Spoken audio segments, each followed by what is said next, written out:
Hey guys, it's Eric with Painting Business Pro. This week we're talking about one of the biggest issues I hear from people about sales, which is customers don't want to pay those prices in my area, or our market is so competitive you can't charge those prices here, or oh, there's just so much cheap labor here that you can't charge those prices. And man, it just really bothers me because it's so untrue. Now, it should bother you a lot more than it bothers me because you're the one that's leaving a ton of money on the table because you keep saying that. So the first thing that we got to get straight is that is an excuse. You aren't getting the results you want. You're not charging a high enough price, so you don't have enough money for marketing, so you're more desperate to get jobs, so you feel like you need to lower your price to get jobs, and then you don't have enough money for marketing, so then you have less, and it's a vicious cycle, and you're not making enough profit, and you think it's because you can't charge higher prices. And you've got a lot of evidence for this, because when you try to charge higher prices, customers say, we're going with this other company because they charge a lower price. That happens, that's real. But you know what doesn't happen is when customers sign our contract, when we were the highest price, they don't say, we're going with you, by the way, you were the highest. See, people who sell a lot of jobs, they don't hear about the lower prices. Almost every time we win a job, because we're one of the higher prices in our market, almost every time we win a job, there were lower prices. So it's not really about price, but as long as you think it's about price, you're screwed because you're not going to figure out how to actually overcome that. So I'm going to try to prove this to you, but the first thing for you is to realize that, well, if you want to actually have a breakthrough in charging higher prices and making more profit and being able to build a real business, which you can only build a business if you have enough profit to build a business. So you have to be able to charge higher prices to make great money and build a great business. You have to. So if right now you're not able to, if you want to, you're going to have to start by giving up your point of view. You have to give up your point of view that it has anything to do with your market. It has anything to do with the labor rates. It has anything to do with the competitors. And you've got to be willing to accept that it's 100% you.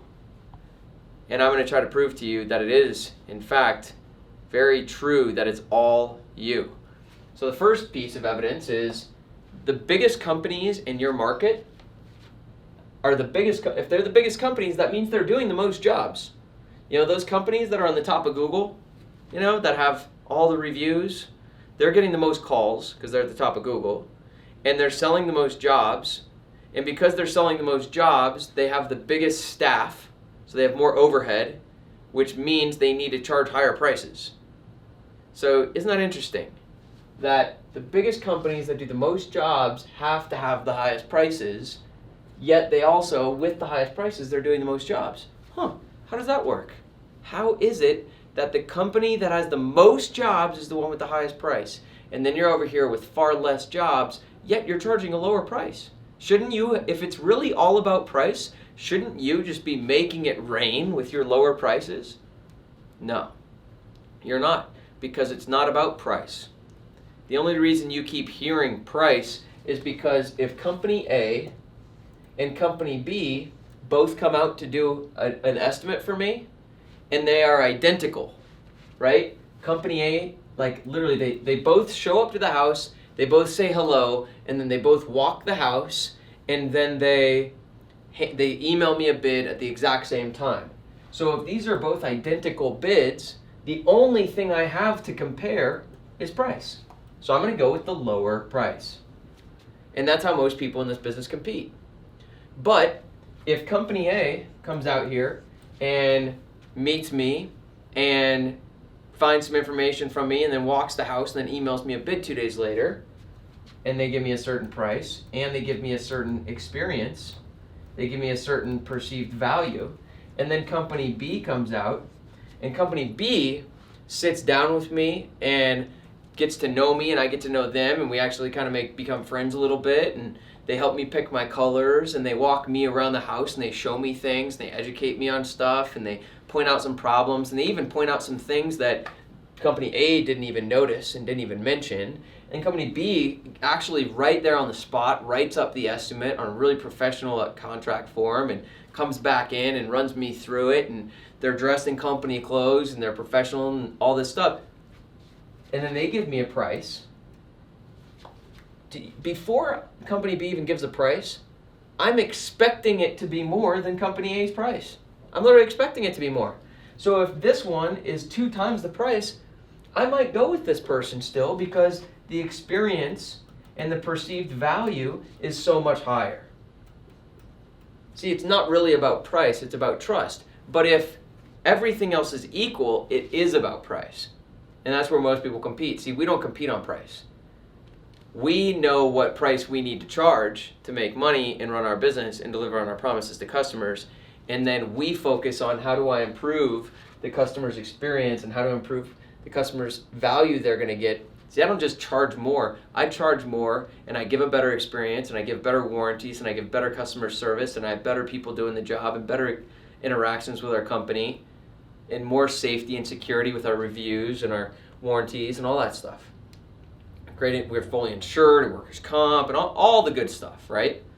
So that's how that actually works. But if you just go out there and you're like, oh, well, every time I raise my price, I lose the bid. It's like, yeah, because you're giving them the same crappy experience and the same crappy perceived value and just charging them more for it. That's why you can charge more, but you need to provide a better experience and better perceived value. You got to provide more to the customer to charge more. Makes sense, right? It's just like if you buy anything. You know, if you go out there and there's a Honda for $30,000 and there's a Honda for $35,000 and they're identical, yeah, you're going to go with the lower price. But if you go onto the car lot and there's a Honda for $30,000 and then there's a Lexus for $35,000, you'll probably buy the Lexus. It's not about price. It's about value. Okay, so that's the mistake people make. So you're out there selling a Honda. Yeah, if you try to charge for a Lexus, but you're selling a Honda, they're going to think your price is high. But if you're out there and you're selling a Bentley for the price of a Lexus, your price is going to look super cheap. All right, so let's see. Next thing. So that's the whole point. So you got to look inward. You got to look at where do I suck at sales? And you got to understand that mastering sales is really hard. There's an entire industry built around sales training. It's massive. I mean, there's books and books and books and books and books on sales. There's online training courses and there's seminars on sales and there's this on sales. And sales is tough stuff. Go ask anybody who's mastered sales and ask them how long it took them to become a master salesman. Probably 5 to 10 years. Probably took a long time to get really good at sales. So my question to you is, how much have you invested into learning sales? How much have you invested into improving your company's sales process? My guess is probably not much. I can tell you how much I've invested into it. 14 years. I've invested 14 years into practicing sales, and I keep getting better. I keep getting better at training it. Our company, our team, the sales per salesperson this year is higher than ever, like 30 to 40% higher than it was last year, because we're still working on getting better.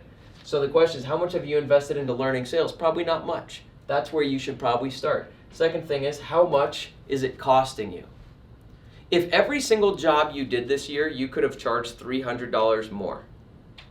Let's say average painting company does 75 jobs a year. If you could charge $300 more per job, that would have been an extra $23,000 in your pocket. And that's more marketing that you could have invested into, which could have led to more estimates and more. Look, sales is an enormous driver in your business. Then you can provide a better experience to customers, so you get more referrals, and those have an even higher sales rate. And now all of a sudden, since you're charging higher prices, your referrals are expecting higher prices, and you have more money for marketing, so you can do more estimates, and you can deliver a better experience, which leads to more referrals. This has a huge compounding effect. How much is it costing you that you are not investing into learning and training yourself on sales and improving your organization's sales? So there's 2 ways you can go about it. One is you can go start reading books and going to seminars and crafting and coming up with your own sales process for your painting company. Or I've already done that for 14 years, and you can buy our sales process and start there. Now, when you get my sales process in my training course, you're not done, okay? You will still need to practice. I can give you a process. Mastering that process is going to still take time. It's still going to take a lot of time. And my process isn't as the best it can be. You can take mine, master it, and then go beyond it. All right? You don't want to stop learning, practicing, and fine-tuning sales. If you're having trouble commanding a higher price, it's not your market, it's not your customers, it's not anything. It's not your competitors, it's not anything except you and your ineffective sales process. So I'd love to hear what you're taking away from this video. You can drop that in the comments below. If you like the video, give it a thumbs up.